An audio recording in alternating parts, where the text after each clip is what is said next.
প্রাথমিক প্রধান শিক্ষক নিয়োগ পরীক্ষা 2012 যা অনুষ্ঠিত হয় 12/10/2012। এ পরীক্ষায় সাহিত্যিক ও সাহিত্যকর্ম থেকে গুরুত্বপূর্ণ 12টি প্রশ্নের সমাধান।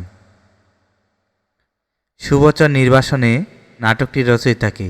এটির সঠিক উত্তর হবে আব্দুল্লাহ আল মামুন। সাত নরীহার কাব্যগ্রন্থটি কোন কবির রচনা? সাত নরীহার কাব্যগ্রন্থটির রচয়িতা আবু জাফর ওবায়দুল্লাহ। 23 নম্বর তৈলচিত্র উপন্যাসটি কার লেখা? 23 নম্বর তৈলচিত্র উপন্যাসটির রচয়িতা আলাউদ্দিন আল আজাদ। বিজয়া নাটকটির রচয়িতা কে? বিজয়া নাটকটির রচয়িতা শরৎচন্দ্র চট্টোপাধ্যায়। তাপসী নাটকটি কে রচনা করেছেন? তাপসী নাটকটি রচনা করেছেন দ্বিজেন্দ্রলাল রায়। উত্তম পুরুষ উপন্যাসের রচয়িতা কে? উত্তম পুরুষ উপন্যাসের রচয়িতা রশিদ করিম। বাংলাদেশ স্বপ্ন দেখে কাব্যগ্রন্থটি কোন কবির রচনা? বাংলাদেশ স্বপ্ন দেখে কাব্যগ্রন্থটির রচয়িতা শামসুর রাহমান। তিতাস একটি নদীর নাম উপন্যাসটির লেখক কে? তিতাস একটি নদীর নাম উপন্যাসটির লেখক অদ্বৈত মল্লবর্মণ। বনি আদম কাব্যগ্রন্থটির রচয়িতা কে? বনি আদম কাব্যগ্রন্থটির রচয়িতা গোলাম মোস্তফা। হাজার বছর ধরে উপন্যাসটি কার রচনা? হাজার বছর ধরে উপন্যাসটির রচয়িতা জহির রায়হান। রমনা পার্কে নাটকটি কে রচনা করেছেন? রমনা পার্কে নাটকটি রচনা করেছেন ডক্টর নীলিমা ইব্রাহিম। আজ রবিবার নাটকটির রচয়িতা কে? আজ রবিবার নাটকটির রচয়িতা হুমায়ুন আহমেদ। প্রাথমিক প্রধান শিক্ষক নিয়োগ পরীক্ষা 2009 যা অনুষ্ঠিত হয় 11/9/2009। এ পরীক্ষায় সাহিত্যিক ও সাহিত্যকর্ম থেকে আসা গুরুত্বপূর্ণ 25টি প্রশ্নের সমাধান। সঞ্চিতা কোন কবির কাব্য সংকলন? সঠিক উত্তর হবে কাজী নজরুল ইসলাম।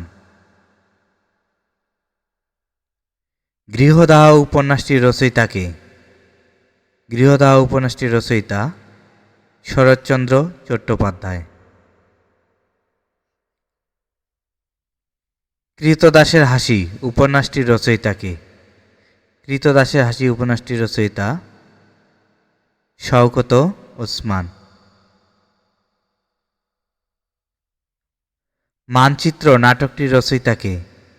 মানচিত্র নাটকটির রচয়িতা আনিস চৌধুরী।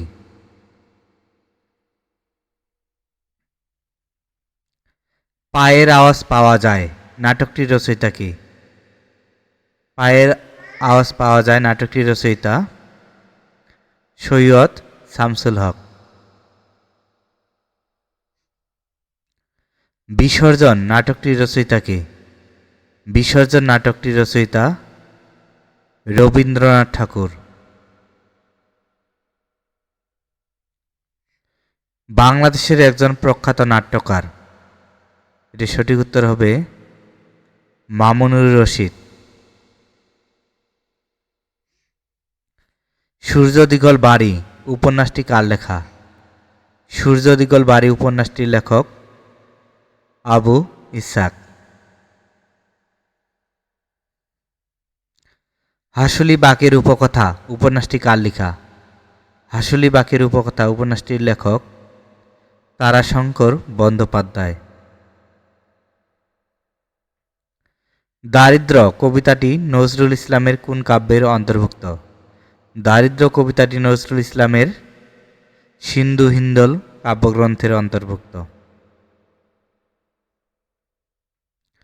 কবর নাটকটির রচয়িতা কে? কবর নাটকটির রচয়িতা মুনির চৌধুরী। আমার দেখা রাজনীতির 50 বছর গ্রন্থটির রচয়িতা কে? আমার দেখা রাজনীতির 50 বছর গ্রন্থটির রচয়িতা আবুল মনসুর আহমদ। চাচা কাহিনীর লেখক কে? চাচা কাহিনীর লেখক সৈয়দ মুজতবা আলী। চিরকুমার সভা নাটকটির লেখক কে? চিরকুমার সভা নাটকটির লেখক রবীন্দ্রনাথ ঠাকুর।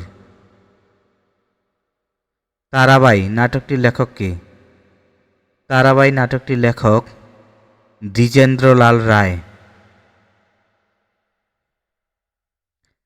কোন উপন্যাসটির রচয়িতা রবীন্দ্রনাথ ঠাকুর? এখানে সঠিক উত্তর হবে ঘরে বাইরে। আব্দুল্লাহ উপন্যাসটির রচয়িতা কে? আব্দুল্লাহ উপন্যাসটির রচয়িতা কাজী ইমদাদুল হক। শেষের কবিতা রবীন্দ্রনাথ ঠাকুর রচিত একটি উপন্যাস। আরেক ফাল্গুন উপন্যাসটির রচয়িতা কে? এটি সঠিক উত্তর হবে জহির রায়হান। জমিদার দর্পণ নাটকটি কে লিখেছেন? জমিদার দর্পণ নাটকটি লিখেছেন মীর মোশাররফ হোসেন। ওয়ময় নাটকটি কে রচনা করেছেন? ওয়ময় নাটকটির রচয়িতা হুমায়ুন আহমেদ। রক্তাক্ত প্রান্তর নাটকটির রচয়িতা কে? এটি সঠিক উত্তর হবে মুনির চৌধুরী।